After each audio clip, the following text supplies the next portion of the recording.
Yuji Itadori dies. Then he opens his eyes again. As a baby, all his memories are intact. Shibuya, Kenjaku, Sukuna, every single person who died right in front of him. He remembers all of it. This time, he's got 15 years to prepare. He knows every enemy's move before it happens. He knows where Sukuna's fingers are hidden. He even knows when the people he loves are going to die. But the question in this video isn't, can Yuji beat Sukuna? The question is, what's the price he has to pay to save everyone? And the answer hits way harder than you think. The first thing Yuji sees after being reborn is the faces he's missed the most. His grandpa, his dad, his mom. Other babies cry because they're hungry.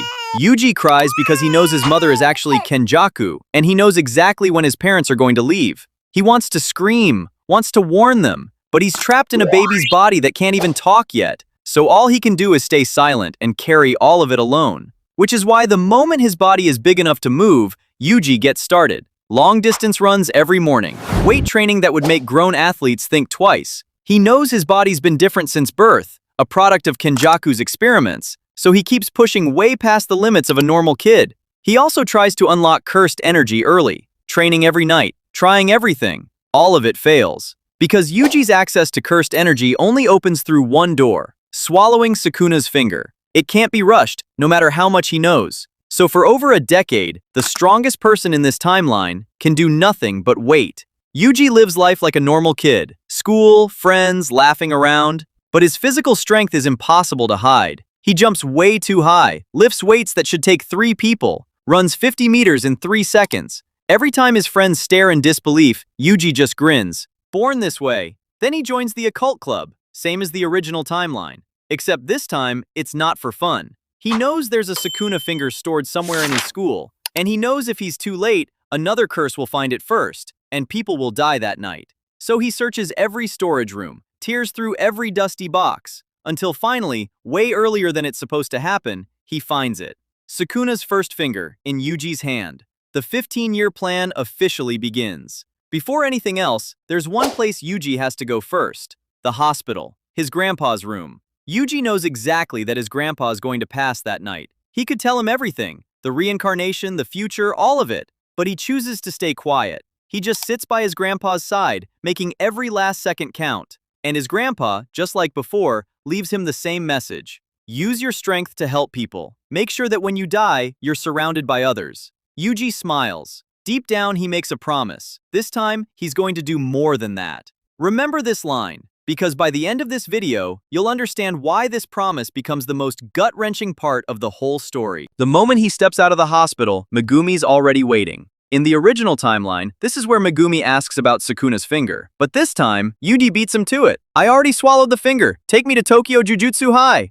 Megumi immediately drops into a fighting stance. A total stranger who knows about Sukuna's finger, who knows why he's here before he says a word. Every alarm in his head is going off. Yuji raises both hands and tries to explain. They used to be friends. He's from the future. Megumi obviously doesn't buy it. And this is where Yuji makes his first mistake. To prove he's telling the truth, he lists off the names of every student at Tokyo Jujutsu High, one by one. The goal was to be convincing. The result was the exact opposite. Because to Megumi, an outsider who's memorized data on every single student can only mean one thing: enemy spy. A second later, Megumi's behind him, lights out. Yuji wakes up tied to a chair, and the first person he sees is Gojo Satoru. Gojo doesn't ask questions. He undoes the restraints, then attacks on the spot, slowed down as a test. Yuji counters. One punch. Black flash. The whole room shakes. Gojo goes quiet for a second, then bursts out laughing. This guy who supposedly just swallowed his first finger just pulled off a technique that even grade 1 sorcerers rarely land. Only then does Gojo actually listen, and Yuji tells him everything. The reincarnation, Kenjaku, Sukuna, the Shibuya plan, all the way down to the truth about his own body. For the first time ever, Gojo's perpetually chill face actually looks shocked. He's still skeptical, but there's no way a rookie sorcerer could make up information this detailed. So they strike a deal. Yuji enrolls at Jujutsu High and keeps telling them what's coming. In the corner of the room, Megumi stays silent. His eyes never leave Yuji. First mission, the detention center. If you remember the original timeline, this is the mission where Yuji gets cornered by the finger bearer and is forced to make a binding vow with Sukuna, the vow that later becomes a ticking time bomb in Shibuya.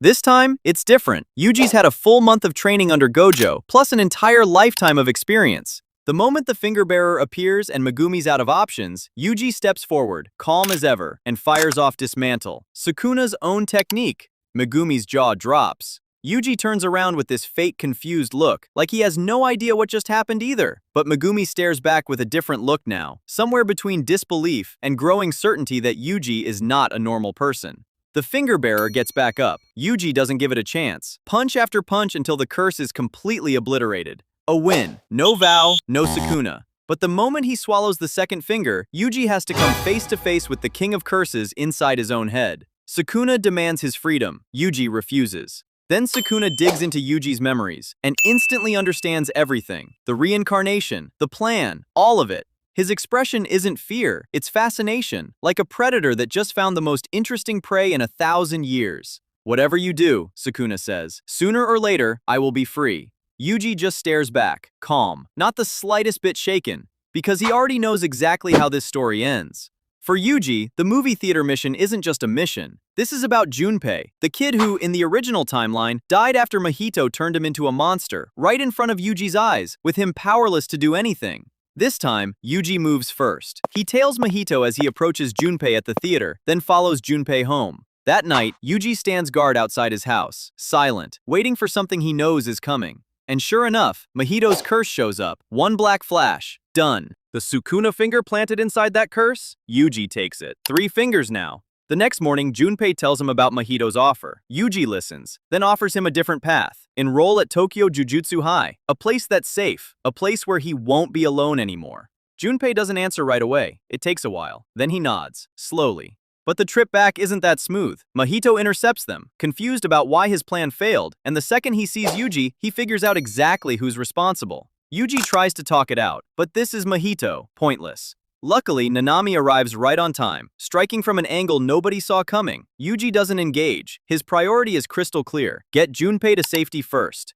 They make it back to the school, and Junpei officially becomes a new student. Yuji watches Junpei's back as he walks ahead of him. One burden, finally lifted. Then Yuji tries something no sorcerer in history has ever done. Talking to curses. Actually negotiating. He asks Gojo to take him to meet Jogo, then lays it all out. Kenjaku can't be trusted. Sukuna will kill all of you in the end. There's still a way to live without slaughtering each other. Jogo listens to every word, then attacks. Yuji saw it coming. Gojo opens his domain. The attack stops dead. When Hanami shows up after him, she walks straight into the same trap. Both of them get captured, not killed, because Yuji still believes there's hope for them. For weeks, Yuji keeps coming back to persuade them. Nothing works. Their hatred for humanity runs too deep. Until finally, during the Goodwill event, the enemy's underlings break them out, and both of them run straight into Gojo on their way out. Domain expansion? Erased. Yuji regrets it, but this is the first lesson the second timeline teaches him. Not everyone can be saved, not even by someone who knows the future. But there's one encounter Yuji's actually been looking forward to the most. The bridge mission. Iso and Kechizu. In the original timeline, Yuji killed them both without knowing one crucial fact. They were his blood brothers. Products of Kenjaku's experiments, same as him, the only family he ever had. This time, after a short fight, Yuji holds them down and starts explaining. Iso and Kechizu laugh. Obviously, they don't believe him. Nobara, standing next to him, is starting to wonder whose side Yuji is even on. Then Yuji makes the craziest call in this entire video. He knocks Nobara out cold. His own teammate. Just to prove to those 2 curses that he seriously wants to talk, not set a trap. And he explains everything. Their origins, Kenjaku, the death paintings, and the fact that the 3 of them share the same blood. Something stirs inside Iso and Kechizu. They can tell Yuji isn't lying. The blood bond is something they can feel. But they're confused, so they run off to find their eldest brother, Choso. Before they get far, Yuji shouts after them, "Come find me near Tokyo Jujutsu High!" Almost a full week. No word. Then one morning, Choso shows up, cold, telling Yuji to back off. Yuji doesn't leave. He stays right there, talking slowly, no pressure. And the longer they talk, the more Choso feels something logic can't explain. Memories that aren't his. A blood bond pulling from deep inside. Suddenly, Choso hugs Yuji. Iso and Kechizu join in. 4 brothers. And Yuji only asks for one thing. Help him stop Kenjaku. One by one, they agree. The night Yuji's feared the most finally arrives. The Shibuya barrier expands, swallowing the entire city. Kenjaku's short on firepower since Jogo and Hanami are already gone, but he pushes forward anyway, backed by powerful curses and hired sorcerers. Gojo arrives first, slipping through the barrier like it's a thin curtain. Yuji stands guard outside with Nanami's team. Inside the station, Gojo moves through the dark corridors hunting for the barrier's keeper.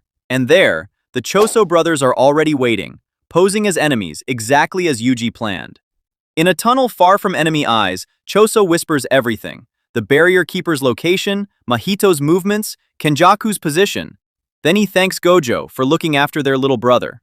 Gojo smiles, then moves. Limitless wipes out the grasshopper curse, and the barrier collapses way faster than in the original timeline. Yuji and his team rush in. So far, everything's going according to plan. But Kenjaku has lived for 1,000 years, and he's long sensed something's off. Every move he makes feels like it's been read in advance. There's one kid who knows way too much, so Kenjaku switches targets, not sealing Gojo, capturing Yuji. In the middle of the chaos, Yuji gets taken down from behind. When he comes to, he's tied up inside an old train car, and Kenjaku is standing in front of him, smiling. No small talk. Kenjaku forces Yuji to swallow Sukuna's fingers, one after another. And this is the most chilling moment in the entire story. Yuji laughs. This was my plan from the very beginning. You're just speeding it up. Then everything goes dark. Floors away, Gojo has just wiped out Mahito and Dagon in one go with a full domain, when the sky suddenly rips open with a massive explosion. A domain unfurls and incinerates everything around it. Kenjaku crawls out of the rubble, charred, but laughing hysterically. And behind him, out of the smoke, steps a figure that makes every sorcerer stop breathing. Sukuna, in full control of Yuji's body.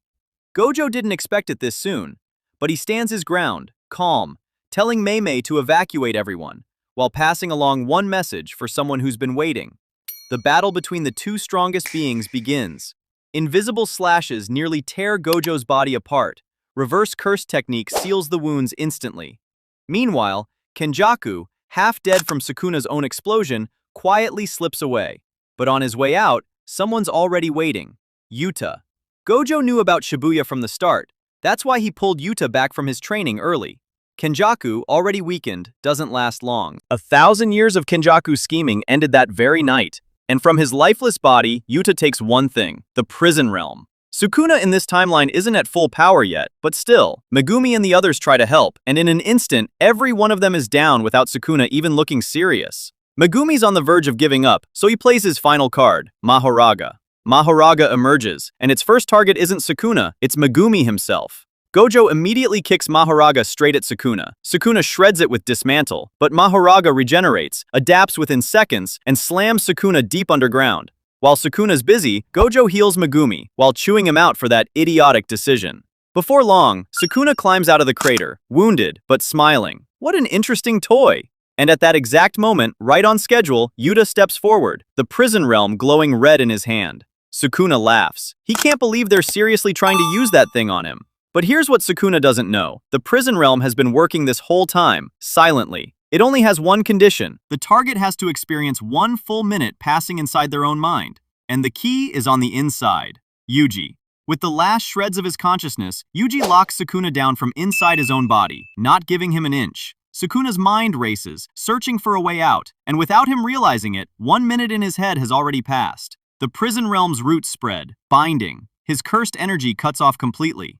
Sukuna rages. "You'll be trapped in here with me forever!" Yuji just smiles. Because this was the plan from day one. He's the one who told Gojo and Yuta to take the prison realm from Kenjaku, not to seal Gojo like in the original timeline, to seal himself, together with Sukuna, forever. A few seconds later, the screaming stops, and Yuji's body is fully absorbed into the prison realm. After the Shibuya incident, the world starts counting its losses, and the numbers leave everyone speechless. 0 sorcerers dead, Nobara's alive, Nanami's alive, Kenjaku died before his 1,000-year plan could begin, and Sukuna, the king of curses who was supposed to destroy Japan, is sealed shut. All the sorcerers gather in silence, staring at the closed prison realm. Some cry, some say thank you. Megumi stares at it with his jaw clenched. Nobara turns away, wiping her eyes with her sleeve. And Junpei, the kid who should have died long ago, holds the prison realm tight in his hands. He's still alive because of the person inside it. Inside the prison realm, Yuji sits in peace. Sukuna is there, in that same darkness. But for the first time in 2 lifetimes, Yuji feels at peace. Remember his grandpa's message from the start of this video? Make sure that when you die, you're surrounded by others. Yuji did the exact opposite. He didn't die surrounded by people. He chose to live forever, alone, inside a dark box with his greatest enemy, so that everyone he loves can keep on living, together, out there in the world. Yuji never defeated Sukuna. He defeated something far harder, his own desire to be happy alongside them. So now, here's the question for you. Is this a happy ending, or the saddest ending Yuji's ever gotten? Drop your answer in the comments. Hit like if you enjoyed this timeline, subscribe and turn on notifications, because there are plenty more what-ifs we're going to break down. See you in the next timeline.